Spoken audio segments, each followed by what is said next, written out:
This week in gaming, Nintendo unveiled their next console.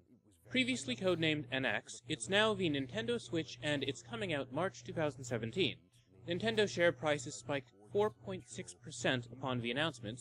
Blossom Tales, The Sleeping King, is set to be released early in 2017.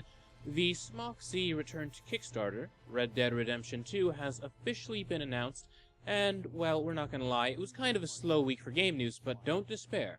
There's a whole lot to talk about. This is 1RBC Gaming Weekly. Nintendo set the internet ablaze with the announcement of the Nintendo Switch.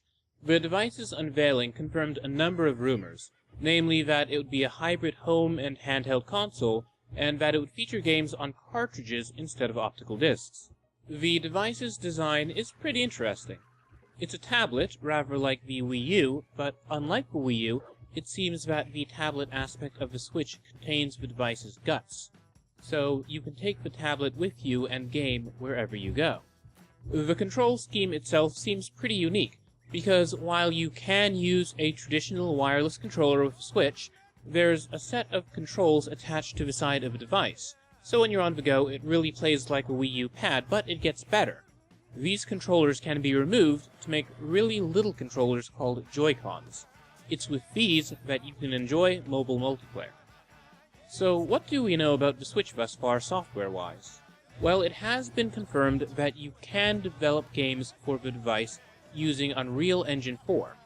Unreal announced via Twitter that they've partnered with Nintendo to bring games to the Switch. Indeed, a number of developers have been confirmed to be working on games for the Switch. Among them is Ubisoft. Ubisoft has thus far confirmed that Just Dance 2017 will be coming to the Switch, along with a number of other games that they have yet to announce. Another big developer working on Switch games is Bethesda. The Elder Scrolls V Skyrim was shown off in the Switch announcement trailer. Thus, the first Elder Scrolls to be on a handheld console will be on the Nintendo Switch.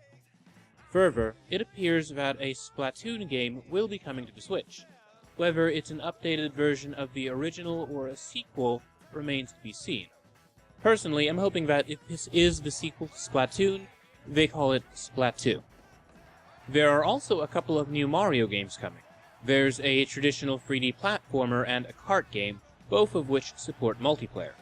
The Legend of Zelda Breath of the Wild, which was previously announced, was shown off in the trailer. There's also an NBA game of some sort in development for the Switch. So, while I am looking forward to the Nintendo Switch, I do have at least 3 concerns about the device thus far.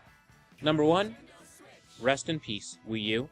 Now this might not seem immediately Switch-related, but speaking as a Wii U owner, I am more than happy with my console. Even though I feel like the Wii U didn't quite get to live up to its full potential, I got to enjoy some really cool games on it. I mean, Pikmin 3, Lego City Undercover, Splatoon. I've also appreciated the device's backwards compatibility with Wii games, because I never owned an original Wii, and so I've had a fair amount of catching up to do. That said, it feels as though Nintendo's killing the Wii U just a little too soon. For perspective, Nintendo has released new consoles once every 5 years, the Wii being the exception, having been released in 2006 and replaced in November 2012 by the Wii U. Now, the Wii U won't be 5 years old until November 2017, so it's losing about a half year of longevity there. It is worth noting, however, that the Nintendo 3DS was released in March of 2011, making it 6 years old when the Nintendo Switch comes out. So I suppose the scales are balanced in some way. The reason why this is really the death knell for the Wii U is because thus far Nintendo has revealed no plans for backwards compatibility, which has been a feature of Nintendo consoles for the last few generations. Your Game Boy Color could run Game Boy titles, your Game Boy Advance could do GBC games, and early editions of the Nintendo DS were more than capable of running GBA games. It seems that with the Nintendo Switch, Nintendo has as good as confirmed that they're giving up on any sort of back compatibility between the Wii U and the new console, at least insofar as we can discern from the reveal trailer and press release. In the trailer, it is confirmed that the new console uses cartridges. There's no indication that it accepts discs. Now, will it accept 3DS cartridges? There has thus far been no confirmation or denial of any compatibility with other Nintendo consoles, but it would be nice if Nintendo included a mode for playing 3DS games.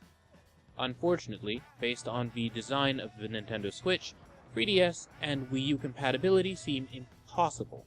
The former because it's the wrong shape for emulating a pair of screens, unless it's meant to be rotated into portrait mode, and the latter because there's no indication that the tablet controller somehow also functions as a touchscreen. If it is somehow a touchscreen, it's probably going to be capacitive and not resistive. The reason I say this is because in the trailer, the device's screen doesn't look soft in the same way that a resistive touchscreen generally does. Then again, I could be very wrong about this, so take this with a teaspoon of salt. What's more, 3DS back compatibility seems extra impossible due to the fact that the design of the cartridges seems to be both smaller and different than those of the 3DS cartridges. While we're talking about design, number 2. The controller looks cute, but not comfortable. Somebody had to say it. The controllers, when they're attached to the big, beautiful tablet, they seem decent, rather like those of Wii U, but when they're detached, they look mighty uncomfortable. If you don't have carpal tunnel today, you're gonna have it tomorrow from using those tiny controls. So while they might be great for children or adults with tiny hands, these detachable Joy-Con controllers don't really seem great for people with bigger hands. Again, though, this is coming from somebody who hasn't even tried them yet, so they might be more comfortable than they look. That said, they really look kinda cramped in the trailer. It is worth noting, however, that you're not obligated to use these. Much like with the Wii U, you can use a Pro controller, as they're called, which is more traditional and has a couple of thumbsticks, though I don't know if the traditional controller will be usable when the device is in tablet mode. While there is a little stand on the back of the Nintendo Switch tablet, Nintendo hasn't unveiled any sort of mounting hardware for controllers. Going back to the topic of compatibility, Nintendo has said nothing about the Switch's compatibility with existing Nintendo hardware. My Wii U will accept my Wiimotes from the first generation Wii. Will there be any such compatibility between the Wii U hardware and the Nintendo Switch? At this point, it seems unlikely. My third concern is probably the most serious, and it is Nintendo's questionable history with online services. What has been Nintendo's greatest weakness through the last couple console generations continues to be their failure to provide a strong online experience with their devices. Their services pale in comparison to those of Microsoft and Sony. For a bit of perspective, the eShop. If you've purchased Nintendo games digitally on the Wii, they're not tied to essential accounts. You can't just re-download them willy-nilly like you can on just about any other device with any other service. There's a long, painful process involved. For argument's sake, let's say that you bought a game on the eShop on your Wii. Now you own a Wii U and you'd like to transfer the game. First, you have to digitally transfer the game to an SD card and permanently delete that game from the Wii. After you transferred it to the card, there's no bringing the game back to the Wii. The next step is to copy the game from the SD card to your Wii U. That's right, folks. To transfer your games digitally, you have to go through a lengthy, painful analog process. I mean, it's not as though you bought the game on a cassette tape. There's a record of you buying the game online, but Nintendo's kinda stuck in the digital Stone Age. I would be disappointed but not surprised if Nintendo necessitated players to repurchase games on the eShop for their Switch even after they've already bought them on the Wii U. I'd say that the best thing that Nintendo did with their Nintendo Switch reveal was highlighting its local multiplayer capabilities. Besides the fact that multiple people can play on a single unit after it's been detached from its base station, the Nintendo Switch will also allow you to bring multiple units together for multiplayer experiences, which is a smart touch. What happens, though, when you want to keep gaming online with the friends you met at an impromptu rooftop party? Do you have to exchange awkwardly lengthy friend codes? While we know nothing of back compatibility regarding the Switch and other platforms, if this does occur, it'll most likely have to be digital. How hard will it be to transfer our games over to the new system, if it can be done at all? Will Nintendo introduce a brand new online experience? I know that Sony and Microsoft have really been pushing their online experience and social features hard, and I know that it's not something that people really want to hear talked about during such big trade shows as E3, but really, it's a big deal in the long run. It makes a huge difference to quality of life and general usability, so I am really hoping that the Nintendo Switch gets it together online. So while I do have a few worries about the device, I am also quite hopeful.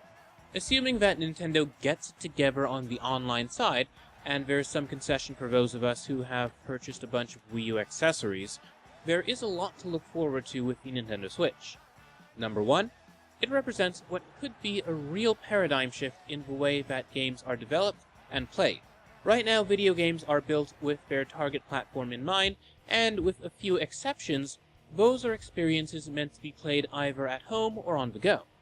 There are a few exceptions. Games that have taken the experience partly mobile. The Sega Dreamcast, for instance, shipped with a piece of hardware called the VMU, which was a memory card that slotted into a controller and also featured a tiny screen and D-pad.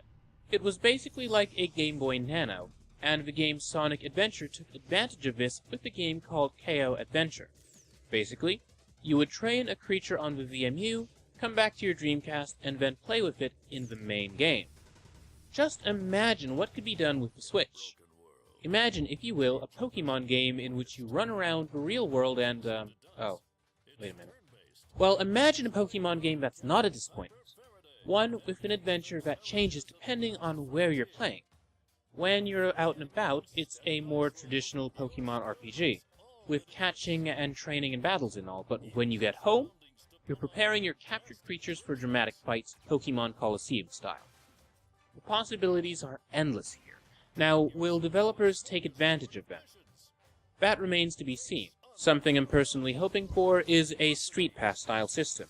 One of the coolest features of my Nintendo 3DS is taking it out and about and swapping data with strangers on the streets. It's not as dirty as it sounds, I promise. This added a really cool local multiplayer aspect to a whole bunch of games, and I'm hoping that Nintendo carries on tradition with the Switch.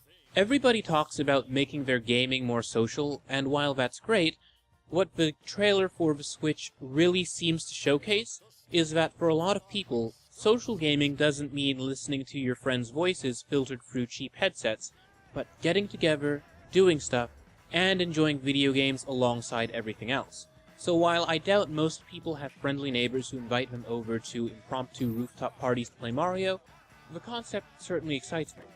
Also, that the device supports local multiplayer through the use of multiple systems means that console LAN parties are in again, and that's awesome. So that was the number 2 point, that local multiplayer could really be the bee's knees.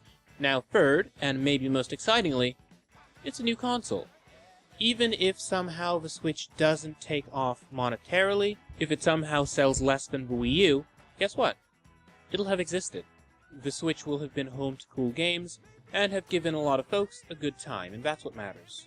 Oh, you were expecting me to say something of substance, weren't you? Alright, well, what the Switch really represents is a fresh set of ideas into an understandably risk-averse space, the game hardware market.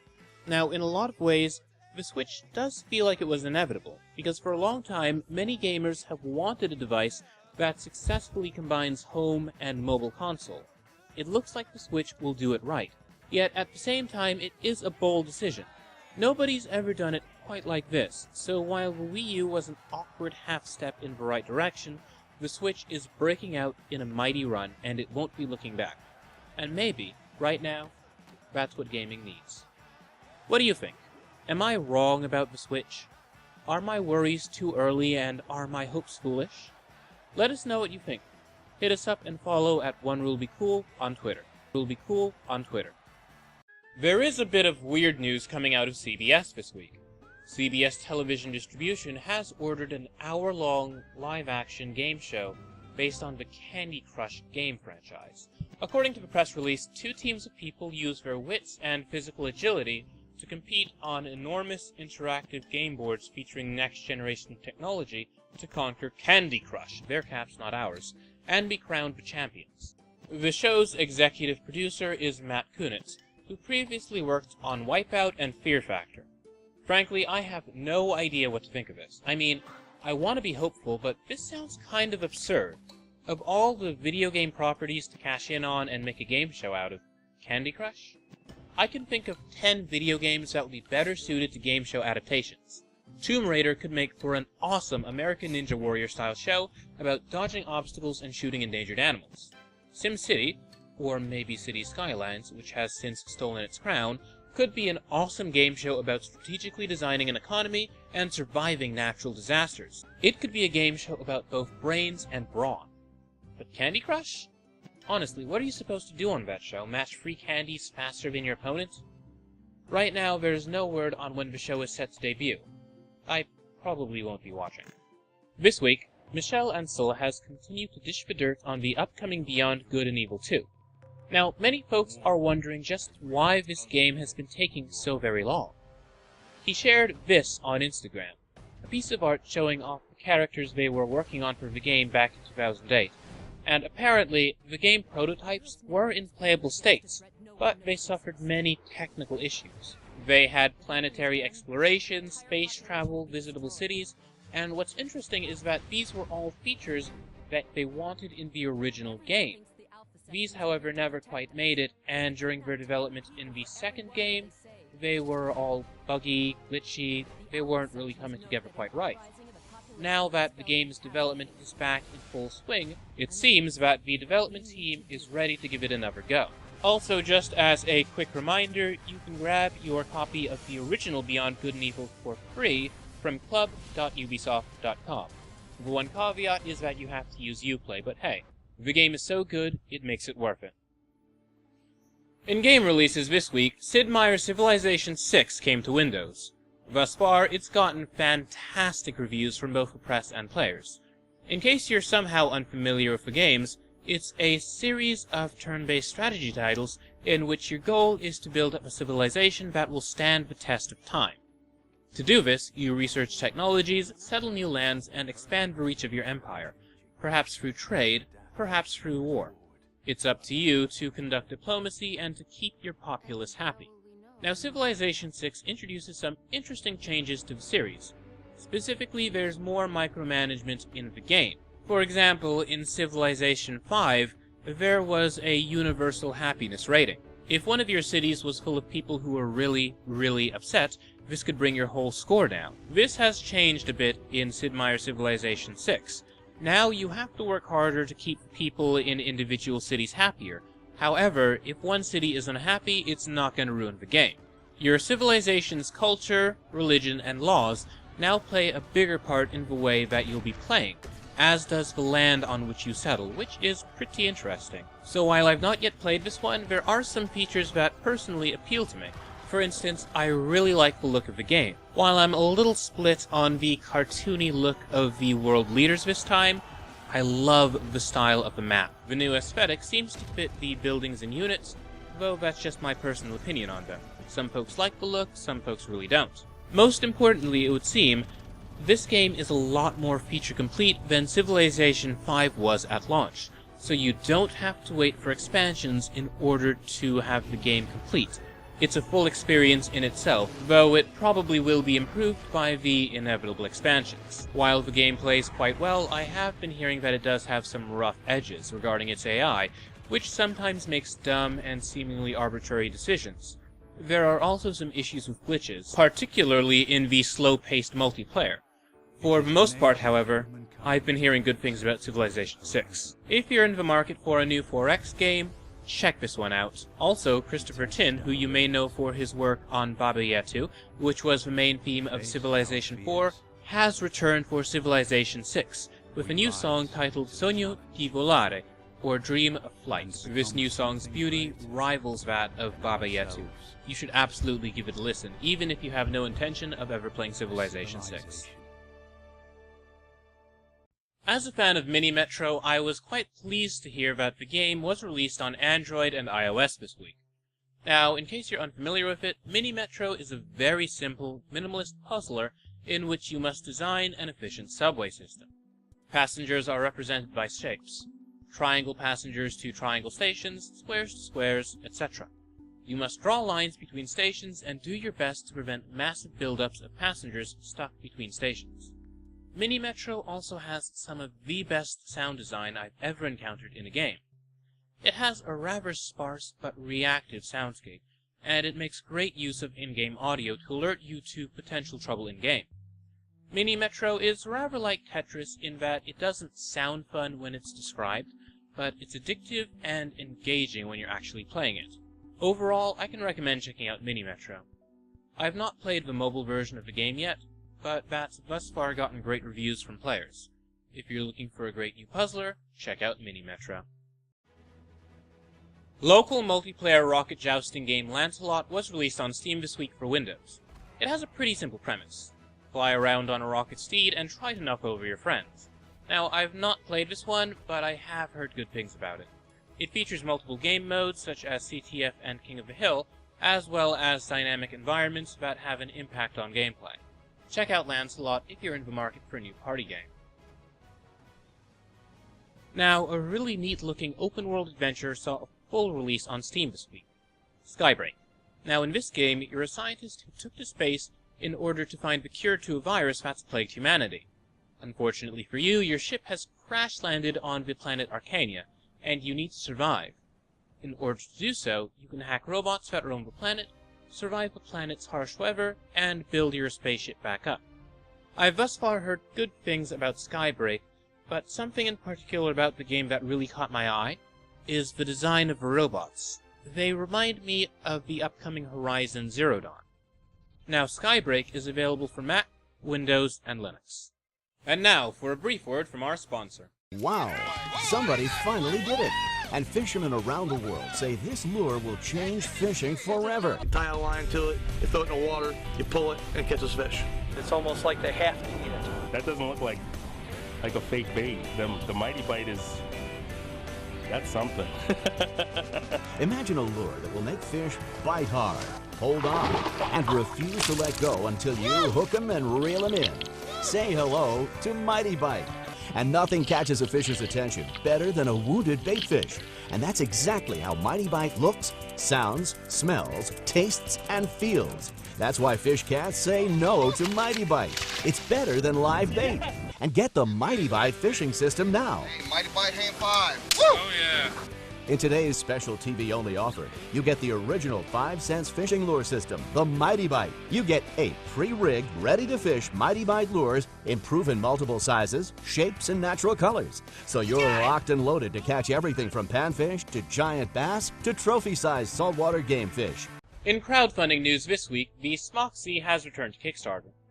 In case you haven't heard of it, the Smoxy is a handheld console capable of running Windows and Linux. The project caught my eye when it hit Kickstarter initially, but I, and a whole bunch of other folks, refrained from backing it due to a lack of final specifications and an actual prototype to show off. The developers decided to cancel their first Kickstarter in order to spend some time actually designing the device. Now, they've come back with a real working machine, a proper prototype, and they're looking for funding. This device boasts a Radeon R7 GPU, and an AMD Merlin Falcon RX 421BD CPU running at 2.1 GHz, along with a 6-inch 1080p display and HDMI out, allowing you to plug the Smock into an external display and use it as a computer. There are a couple models of the Smock, the standard model with 4GB of RAM and 64GB of hard drive space, and the Pro model, which features 8GB of RAM and 128GB of space, along with 4G connectivity and a 1.3 megapixel camera, which seems like an odd addition. Most cell phones have better cameras than that, though I suppose it is handy if you want to use Skype from your Smock. If the included storage space seems insufficient for you, it's also worth noting that the Smock C supports microSD cards, which are getting cheaper by the minute. Now, the Smock Z isn't the device for you if you're looking to run Crysis 4 at ultra resolution. It's really meant for people who are looking to enjoy their games on the go at decent settings. The developers have tested the prototype with several titles, such as Overwatch and XCOM Enemy Unknown, which both run at about 30 FPS at 720.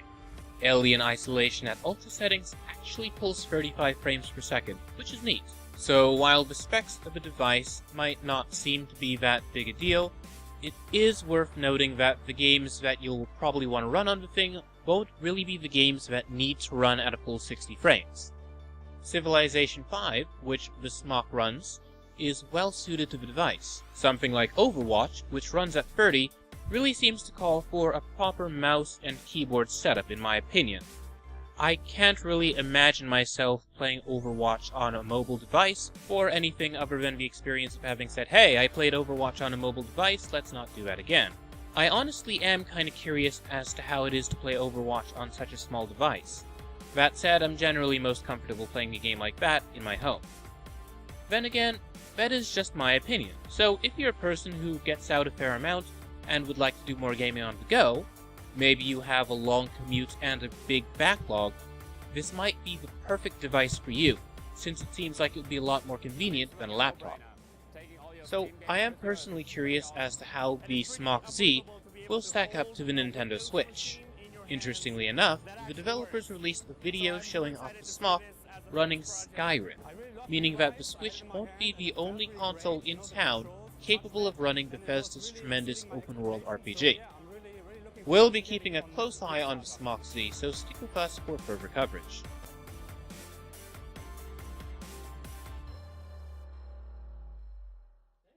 Here on 1RBC Gaming Weekly, we mostly focus on video games. That said, sometimes we show off other sorts of games. On Kickstarter this week, a game called Tiny Swords Tactics caught our attention. This is a board game that actually draws inspiration from Smash Bros. I'll have the game's creator explain it. It's a board game called Tiny Swords Tactics, and it's a Super Smash Bros. Style board game that you can play on any table, anytime. Here's how it works. Tiny Swords Tactics is a cute and chaotic strategy game for 2 to 4 players and can be played in about 30 to 60 minutes. Each player in Tiny Swords Tactics leads a team of tiles trying to knock each other's tiles off the table. There are 4 teams in the box game: Sweet, Spooky, Mermaid, and Moon. All of the teams are fighting over the Heart of the Battle, a magical relic that can grant your true wish. The last team on the table wins the heart and wins the game. At the start of the game, all of the players connect their tiles to the Heart of the Battle. As long as a tile is touching the side of the heart, or the side of another tile touching the heart, it's safe. But during their turn, players can move one of their tiles, pushing all of the face-up tiles in their way. You can also fight other tiles to push them even further away.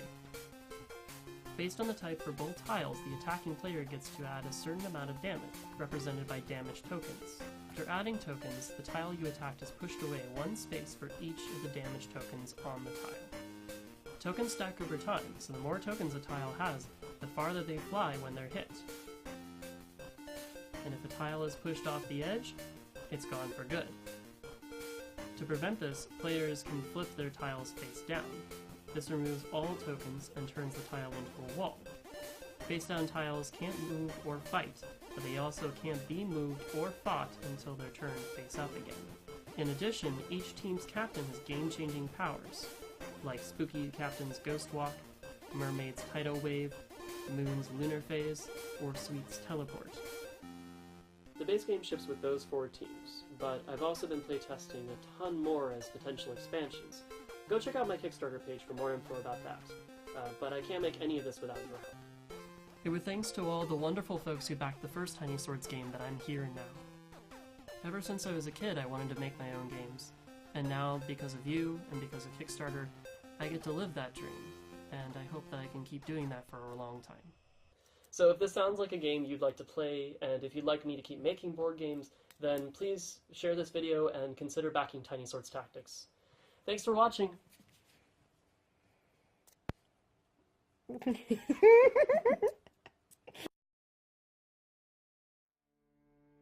A new trailer for the upcoming Red Dead Redemption 2 was released this week. Currently in development by Rockstar Games, it's an open-world western that, quite surprisingly, is going to feature multiplayer. It's thus far been confirmed for the Xbox One and PlayStation 4. The original Red Dead Redemption was a huge hit when it was released during the last console generation, and fans have been clamoring for something new. It seems that more details on this one are forthcoming. Finally, we have a new video showing off The Legend of Zelda Breath of the Wild. It's mostly stuff we've seen at E3, but it's still pretty to watch, isn't it? Anyway, since there's no dialogue here, I suppose now's a good time to tell you what's going on. If you tuned in last week, you probably heard that I'm working on a book for indie developers. Well, that book is coming along swimmingly. The purpose of the book is to provide a guide for dealing with game journalists, because too often, independent developers will be great at making games, but need some help contacting the press. I can't tell you how many subpar press kits and how much weak PR I've seen holding back good games from reaching their audiences. If you are making a game and doing your own PR, this book will be an indispensable tool for you, so might I suggest backing this show's Patreon? At the $3 level, you'll get the book at quite a sizable discount from its launch price. It's set to come out this November. Now on next week's episode, I will be unveiling the final cover, so stay tuned. Anyway, that's all I have to say for today. Thanks for watching this week's episode of 1RBC Gaming Weekly. Be sure to follow us on Twitter at OneRuleBeCool. You can follow me at Jordan_Cameron if you'd like to hear more of what I have to say.